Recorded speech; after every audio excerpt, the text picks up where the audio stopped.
We have two pantomime horses. Unfortunately, we can only afford one of you. Hello and welcome to another edition of the Stench of Truth. I want to talk about third-party candidates in general, Ralph Nader in particular.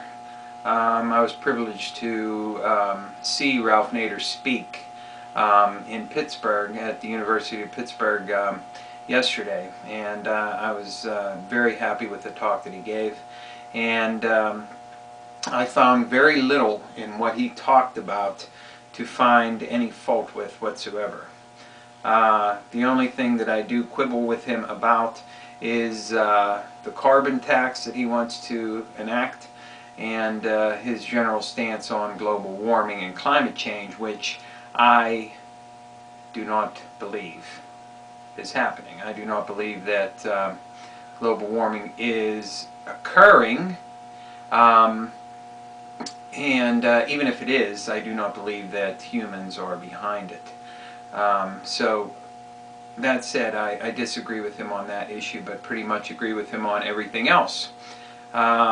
He's a great speaker, and he makes a great point about a lot of things, and he talked a lot about the economy, and he talked a lot about some positive things that could be done to change things. And this is perhaps one of the primary reasons why Ralph Nader is not given any airtime. He is not given any media attention, much the same way as Ron Paul was sidetracked for the most part, even though in poll after poll he received a tremendous amount of support. The media did not give him a commensurate amount of attention, and Ralph Nader has struggled with the exact same thing, and all third-party candidates have done so. Now we have Chuck Baldwin, the Constitution Party candidate, who also is a great guy to vote for. Has been endorsed by Ron Paul, so some of you who are looking at third-party candidates could do a lot worse than to vote for Chuck Baldwin, but my vote's going to be with Ralph Nader. You know, more and more I agree that a socialist position when it comes to governments and people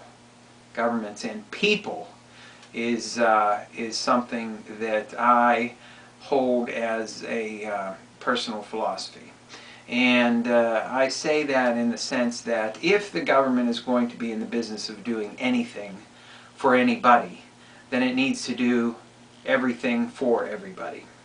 But that does not include corporations. And what Ralph Nader pointed out in his talk, and quite rightly so, the idea of corporate personhood is a sham and a farce, and it is based on a note written in the margins of a case from the late 1800s, which erroneously gave corporations the same rights as people, as individuals, as living beings. And it was written in the margins of a case, and it was not law, but it is still perceived as law in that in courts and with the government it is handled as law. In much the same way, in my previous video I talked about how Joseph Lieberman is attempting to get YouTube to remove videos that he finds offensive in some way that he defines, whether he views them as terrorists or inciting violence or whatever. It's the same thing in this sense, that everybody is moving along the same trajectory, that they act as though corporations are actually the same thing as people. But they're not. They're not. And that needs to be ended right away. And that, is, of course, is something that Ralph Nader talked about, and that I fully support the idea of ending corporate personhood, because it has resulted in a tremendous amount of problems in this country. Now, more on the lines of socialism, as was pointed out today on another radio show. I do not remember who said this, but I'm not going to take credit for it, but I think it's a fantastic idea. Instead of taking the $700 billion or whatever it is that they finally agreed to today in Congress to bail out the fucking criminals on Wall Street, to bail out these funds whose managers and whose leaders and whose CEOs are pulling down millions and millions and millions, and in some cases billions of dollars in fucking bonuses while their companies are failing. Why not take that money instead and give it to the states and have it be used for infrastructure, which is something that's desperately needed in this country? We could even have something akin to a new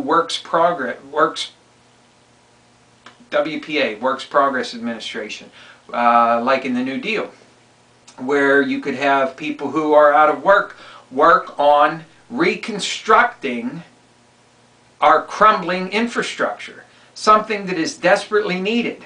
If you're going to use that money, and if you're going to set it aside for some noble and good fucking purpose, put it to some kind of good purpose. Something that is going to help the people of this country, and not a bunch of fucking criminals and crooks who have sat there collecting millions and millions and millions of dollars while grinding our economy into dust.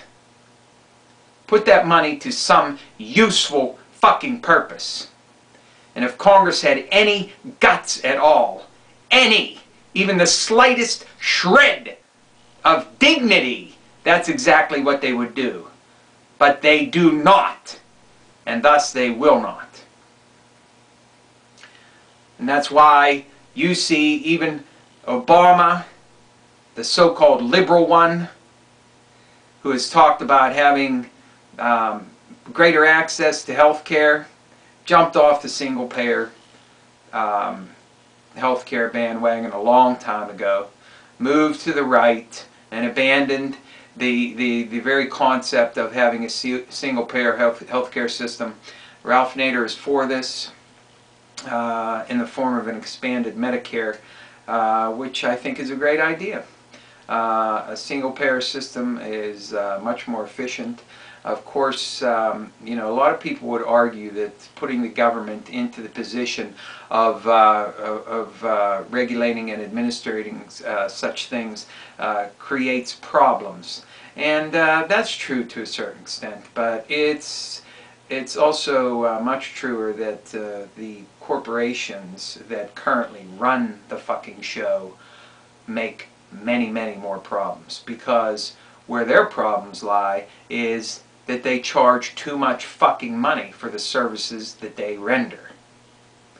So that's why I support Ralph Nader, because he has very solid ideas about what he wants to change and the ways in which he wants to change them. He has actual plans, ideas, and things that he wants to implement that would actually bring solid, productive change to people in this country, not to corporations and the lackeys that give big money to Barack Hussein Obama and John McCain. No, I'm not unrealistic. I don't think that Ralph Nader is going to win this election. But I also say to anybody out there who thinks they're going to throw away their vote by voting for Ralph Nader, or any other third-party candidate for that matter, I say this to you. It's about time that you stand up for what you believe in, and you pick someone that you can be behind, rather than choosing the least worst. That is no longer any good for this country. We're far beyond that point now.